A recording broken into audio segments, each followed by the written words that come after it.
it's kind of blurry, but you can see how metallic blue, they really pop, the red and the blue on the striped versions. They school probably tighter than any other Danios that I've ever kept too. You know, people will say, you know, why don't my Danios school together? And you put them in even like a 55-gallon tank, they're only 4 feet apart. The fish that's on one end, he sees his buddy 4 feet away and he thinks he's in the school. That's why they're not excited. He's already in the school, you know. But these guys will really group up. I had about 35 of these that I put in a 55, and it amazed me how tight they stay together. They're larger, they're not one of the tiny little fish that you would think, you know, maybe they're all huddled up trying to safety in numbers. These guys are big enough that I wouldn't think that would be a concern. But they're definitely, if you could get some of these, they're definitely worth keeping, very interesting, hardy, not hard to keep at all. Okay, erythromicron. These guys are from down in the center part of Myanmar now. Down here in this area, there's 2 collection areas.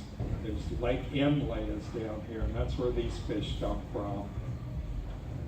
And when you think about typical Danios, you know, they're fast-moving water and whatnot. Lake Inlet is practically just a still water lake. A lot of it is 3 feet or less in depth. The water doesn't move hardly at all. These guys don't like water movement. They are so shy though. I kept these for about 3 or 4 years. I kept thinking that as I got more spawns and they were more domesticated, that they would kind of get over being shy, and they just never did. And I finally just got so frustrated with them that I gotta go.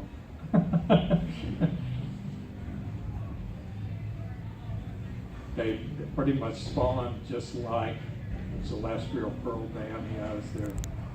They're not what I consider like egg scatterers in the sense of most danios. They just have a big group spawning first light in the morning, and they scatter eggs every place. These guys in celestial pearls, they will lay clutches of eggs and clumps of moss and stuff. Typically I would set them up to where I had 1 male and 2 or 3 females.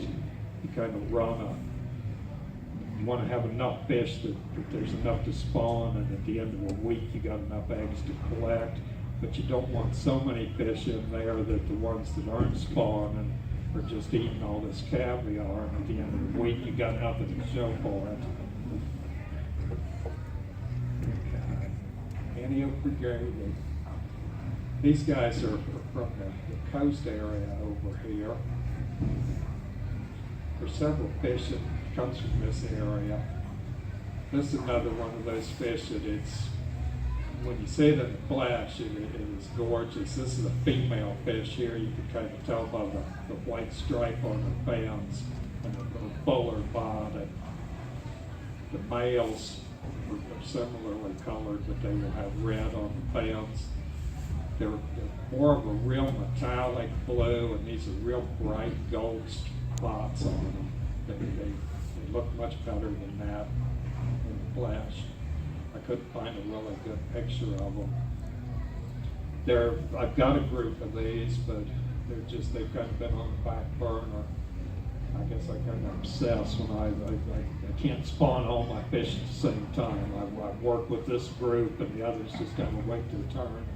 These guys are still waiting, so I haven't spawned them, but I'm hopeful. Yeah. Is there a lot of hybridization from the fringes where one species goes to the other? No, not really. The only ones that I've heard about even doing that are the Margaritatas, the CPDs, and back up here to these guys. If you look at these, they just look like CPD bodies. I mean, they're, other than the stripes, these guys got stripes up and down instead of spots on them. I've heard that these will hybridize.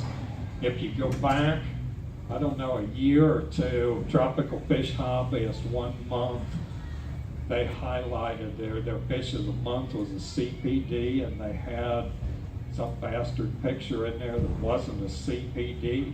It had